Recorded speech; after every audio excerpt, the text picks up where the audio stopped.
Fala, povo de Deus, graça e paz. Estamos chegando para mais um conteúdo para esse canal. Estamos através do canal Josiel Locutor. Para você que não me conhece, eu sou Josiel Frota. Esse é o canal Josiel Locutor. Hoje com o tema as histórias mais estranhas da Bíblia na mesa teológica. Hoje nós vamos discorrer um pouquinho acerca de alguns assuntos da Bíblia. Teríamos a presença do nosso irmão Samuel, mas não foi possível devido ao imprevisto, como está no cartaz aí. Samuel estaria presente comigo hoje nessa mesa, a mesa teológica. Mas nós vamos discorrer acerca de um assunto bíblico aqui. Antes eu gostaria de pedir para você que ainda não é inscrito nesse canal. Gente, já aproveita, se inscreve nesse canal, é gratuito, você não paga nada. Aproveita também e se inscreve no nosso canal Josiel Frota, que é o canal de receitas. Ajude a propagar a obra missionária. Esse canal não é meu, esse canal é da obra missionária, a qual temos o propósito, o objetivo de ajudar os nossos irmãos em Malawi, África. Então, você se inscrevendo no canal Josiel Frota, que é o canal de receitas, e também no canal Josiel Locutor, você vai estar nos ajudando a propagar o reino, a obra de Deus, a obra missionária dos irmãos em Malawi, África.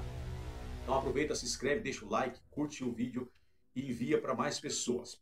Bem, pessoal, nós vamos discorrer acerca desse assunto, as histórias mais estranhas.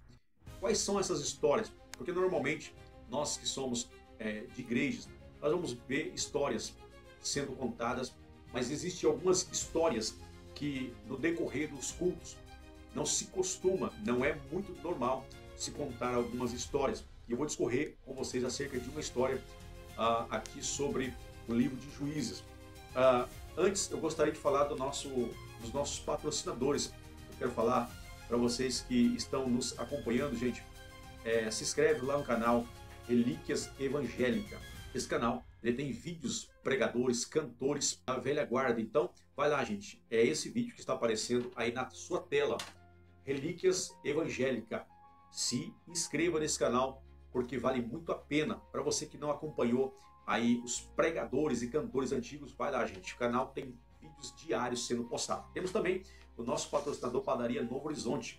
Então, aproveita para você que é daqui de Taubaté, gente, ou você que não é de Taubaté, por vir para cá, por vir visitar a cidade de Taubaté, a padaria está no endereço Rua Honório Leves, número 17, no bairro Novo Horizonte, em Taubaté.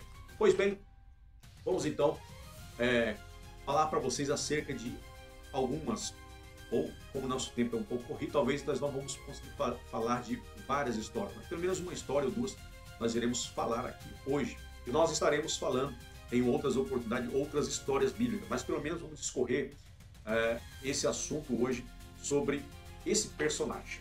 Eu quero ler com vocês aqui, gente, no livro de Juízes. Livro de Juízes, capítulo de número 11. Nós temos uma história gigante, temos uma história, um acontecimento marcante. Está escrito assim: era então Jefté, o gileadita, homem valoroso, porém filho de uma prostituta, mas Gileade gerara a Jefté. Também a mulher de Gileade lhe deu filhos, e quando os filhos desta mulher foram adultos, expulsaram a Jefté. Eles disseram: não herdarás a casa do nosso pai, porque és filho de uma outra mulher, ou seja, uma mulher que era prostituta. Naquele tempo, os homens tinham mais de uma mulher, ou duas, ou três mulheres, e Jefté era o filho caçula, porém era filho de uma prostituta. É bom ressaltar a vocês que essa história ela está narrada não na história dos pagãos, não na história das nações vizinhas, porque Israel tinha as nações vizinhas, eram os pagãos. Existia o Israel de Deus e existia também os pagãos. Mas a história parece tão terrível no final dela, que parece que é uma história de um pagão. Mas vamos lá. Para que eu possa falar para você acerca de Jefté, eu preciso falar primeiro acerca de Israel, porque Jefté pertencia a Israel. E como surgiu Israel? Como se descortinou a história desse Israel? E nós temos que percorrer a Bíblia para que nós possamos entender como se iniciou o Israel de Deus. E lendo a Bíblia, nós entendemos que Israel se inicia lá no livro de Gênesis, capítulo 12, porque em Gênesis, capítulo 1, não tem Israel, é Deus criando o mundo.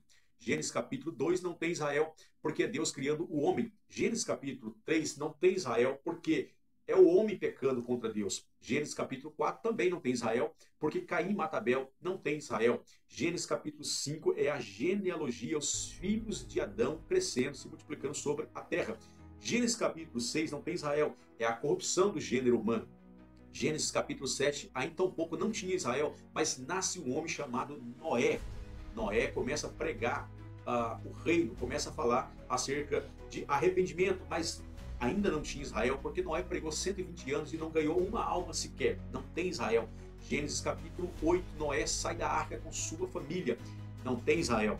Gênesis capítulo 9, não tem Israel, é Noé fazendo aliança com Deus, ainda não tem Israel. Gênesis capítulo 10, não tem Israel, porque é a descendência, a genealogia, os filhos de Noé cresceram sobre a terra, não tem Israel. Gênesis capítulo 11, ainda não tem Israel, tem um homem chamado Nimrod. Nimrod faz uma torre, a qual o topo era para tocar o céu, na mentalidade dele tocaria o céu, não tem Israel. Gênesis capítulo 12 começa a se descortinar a história de Israel, porque Deus acha um homem chamado Abrão, na terra de Ur dos Caldeus, na Mesopotâmia antiga. Então, Deus descobre esse homem que não era israelita ainda, era um pagão, morava naquelas terras, nas fábricas de ídolos. E a Bíblia diz que Deus chama, então, Abrão, um pagão, para que pudesse ser Israel, porque Deus tira Abrão do Meso, porque a região chamava Mesopotâmia. A palavra Meso quer dizer meio, Potâmia, rios. Ele estava entre os rios Tigre, rio Eufrates e rio Pison. E Abraão sai daquele contexto e vem peregrinar nas terras a qual Deus chamaria Abraão. E aí começa a se descortinar o Israel, porque de Abraão vem Isaac, de Isaac vem Jacó, de Jacó vem os seus 12 filhos, Dan, Isacar, Zebulon, Naphtali, Ruben, Simeão, Levi e tal, e por aí vai. E aí vem o Israel de Deus. Pois bem, esse texto que nós lemos era exatamente aquele Israel. Israel não tinha reis na época, tinha juízes. Então todas as nações tinham reis. As nações pagãs existiam reis, porém Israel ainda não tinha rei, tinha juízes. E exatamente Jefté era um juiz, ele foi o 8º juiz de Israel. E aí a Bíblia fala que por Jefté ser filho de uma prostituta, ele foi desprezado pelos seus irmãos, pelos seus familiares. Ele sai da sua terra, vai para uma terra longe. A Bíblia fala que era uma terra chamada Tob. Ele vai peregrinar, ele vai viver, vai morar, de repente ele vira um homem valente, ele vira um soldado valente. Aí aquele povo, aquela nação, eles começam a passar por problemas, porque eles existiam guerras naquele tempo. E nesse tempo, os irmãos de Jefté vão até aquela cidade chamada Tob, e chama e convida Jefté, porque já era um homem valente, um homem aguerrido, um homem guerreiro, para que pudesse lutar as suas guerras. Ele, como juiz, tinha voz de comando.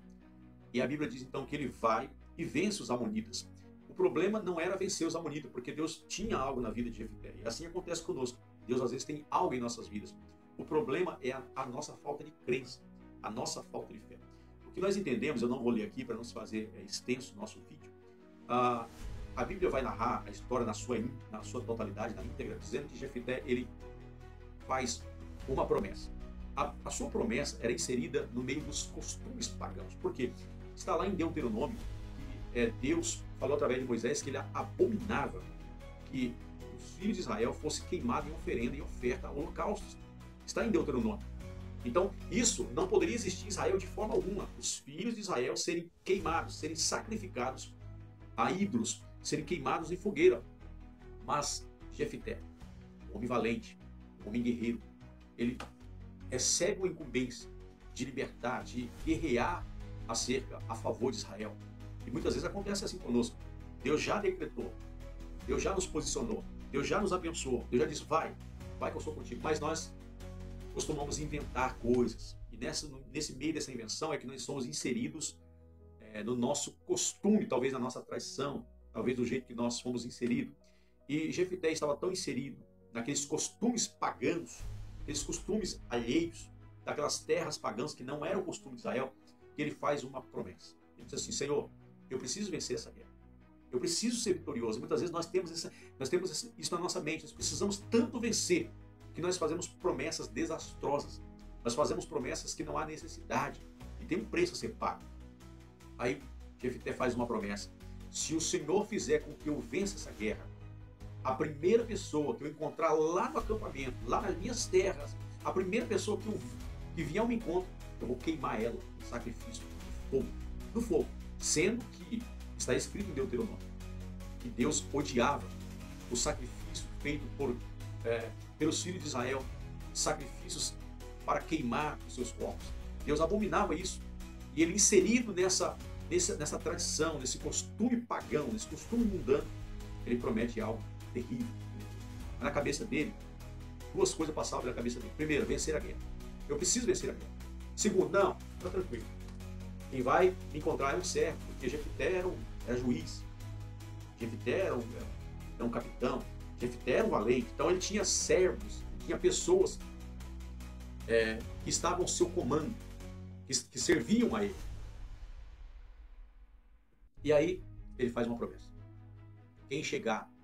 Quando eu chegar na batalha, se eu for vitorioso, se eu vencer Amon, se eu vencer os amonitas, se eu vencer essa terra pagã, eu vou queimar essa pessoa. Ele pensava no seu egoísmo, que seria um servo, que seria uma serva, que seria uma pessoa menos importante.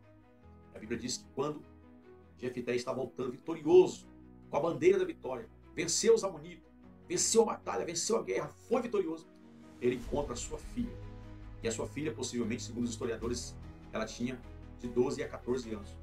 Quando ele encontra com a filha, ele diz, filha, ele dobra o seu joelho e diz, filha, é muito pesado para mim que eu tenho te encontrado aqui. E a Bíblia diz que ele diz para a filha, eu fiz uma promessa, cara. A primeira pessoa que eu encontrasse aqui, eu queimaria no fogo. E a Bíblia diz que a menina, ao invés de, quem sabe agora a minha conjectura, sou eu que estou conjecturando a Bíblia, quem sabe aquela menina pudesse ter fugido, ter se ausentado, mas ela obedeceu, ela disse, não, se o Senhor fez a promessa, cumpra a promessa, porém me dê 2 meses, para que eu possa chorar nas colinas, para que eu possa chorar com as minhas amigas, pelo fato de não ter conseguido me casar. E aí, existe inclusive até esse costume, essa tradição em Israel até hoje. Porque naquele tempo não era como o tempo de hoje. A sua virtude, a virtude de uma mulher, a sua, digamos assim, o seu conceito de liberdade, a sua conduta era poder se casar. E ela não podia se casar. A Bíblia diz que 2 meses depois ela voltou com as virgens de Israel das colinas, chorando, e o seu pai, a Bíblia diz que ele queima a sua filha no fogo perante todo Israel. Essa história é muito estranha, mas ela é muito estranha não porque Deus quis que fosse estranha. Em nenhum momento você vai ver Deus pedindo para queimar para sacrificar algum israelita no fogo. Em nenhum momento Deus pede algo tão desastroso, tão assombroso. Não, de forma alguma. Deus não pediu isso. Mas ele fez um voto, ele fez um propósito, inserido nos costumes pagãos, inserido no mundanismo, inserido nas coisas que ele convivia, porque o seu coração era um coração vitorioso, mas um coração que ainda tinha os princípios e os costumes pagãos daquela terra. Porque eram os pagãos que faziam tais delitos, queimavam crianças no fogo. E Jefité, pela sua falta de fé, de temor, de acreditar que se Deus te mandou ir, se Deus mandou fazer, ele garante a vitória, não precisa ficar pagando promessa. Mas Jefité, pela sua incredulidade, pela dureza do coração, tem que matar a sua própria filha ou perante todo Israel. É uma história estranha, é uma história que você talvez não vai ouvir muito ser contada em igrejas, porque é uma história que é comovente, assim como tem muitas histórias. E nós vamos estar no decorrer dos vídeos posteriores contando mais histórias. Nós, na semana retrasada, o Samuel esteve aqui nesse que é o estúdio que nós chamamos de estúdio 2, tá? Nós temos o nosso estúdio principal, que é muito mais profissional, tem 3 câmeras lá para melhor atender você, nosso ouvinte. E nós temos o título que esse aqui seria o nosso estúdio 2. Então, nós estaremos uma semana lá no estúdio principal e uma semana aqui nesse estúdio, que é o estúdio secundário. E o Samuel esteve comigo aqui na semana retrasada, porém, por uma questão de uma gravação, por questões técnicas, né? Nós não conseguimos resgatar o vídeo. Inclusive, eu fiz 2 cortes do vídeo que só deu para cortar eu falando sobre Israel, como surgiu Israel. E não foi possível, mas o Samuel esteve aqui presente. Nós contamos aí 3 histórias de Israel, mas infelizmente nós perdemos o vídeo, pedimos perdão para vocês. Não foi possível, nós anunciamos, mas não foi possível nós postar o vídeo para vocês. Hoje, vocês vão ficar com essa história, mas na semana que vem, nós estaremos no nosso estúdio principal. Nós temos uma convidada especial, que é a nossa irmã, preletora Thaís de Paula, que estará falando sobre o tema honra e lealdade. Nós estaremos lá, eu, Samuel Brito e a irmã Thaís, nós estaremos discorrendo acerca dessa história, melhor, desse tema, que é honra e lealdade. Gente, é um tema simplesmente incrível. Eu fui ministrado 2 vezes com esse tema, por essa mesma preletora, que é a irmã Thaís, que vai estar, eu a convidei e ela aceitou o convite. Então, já na semana que vem, quinta-feira, dia 3, nós teremos a presença da irmã Thaís e nós vamos estar discorrendo. Vai ser uma live, não vai ser gravada, ok, pessoal? Então, você pode fazer sua pergunta caso você queira. Nós vamos instalar 3 câmeras lá para melhor atender você. Então, não perca, semana que vem nós temos um encontro marcado às 21h30. Às 21h30 nós estaremos lá discorrendo sobre esse tema honra e lealdade. E nas próximas semanas, nós vamos estar também discorrendo mais temas em mesas como essa, mesa teológica, sempre talvez com um convidado. Não foi possível hoje nós termos um convidado, mas sempre que pudermos, estaremos com vocês discorrendo acerca da Bíblia. Se você tiver um tema que você acha interessante na Bíblia, que quisermos que nós possamos estar falando, conversando acerca desse tema, escreva para nós. Nós estaremos aqui para poder compartilhar com vocês, nossos seguidores e amigos. Olha, eu quero pedir para você que ainda não se inscreveu nesse canal, gente, se inscreva no canal, deixe o joinha, que é o seu like, compartilhe com seus amigos, comente, porque toda vez que você comentar, nós vamos estar vendo. Eu não consigo ainda, com os recursos que eu tenho, saber quem são os meus inscritos, mas quando você comenta, eu já sei que você está lá inscrito no canal, ou que você pelo menos não se inscreveu, mas você está lá comentando, e a gente já sabe quem está visualizando os nossos vídeos. Então se inscreva no canal, deixa o seu like, deixa o seu joinha, que é gratuito, você nos ajuda a realizar esse sonho, que é ajudar os missionários em Malawi. Você que não acompanhou a história, acompanhe os nossos vídeos, os vídeos que nós já gravamos através de live, gravações. Nós temos a história, como iniciou o canal e por que nós temos esse projeto, que é ajudar os missionários em Malawi, África. Ok? Eu vou ficando por aqui. Quero agradecer os nossos patrocinadores Relíquias Evangélica, a Padaria Novo Horizonte, que tem nos ajudado a manter os nossos vídeos, as nossas lives, nosso canal, e continuar desenvolvendo mais conteúdo para vocês. Fiquem todos com Deus. Até a próxima, gente. Tchau, tchau.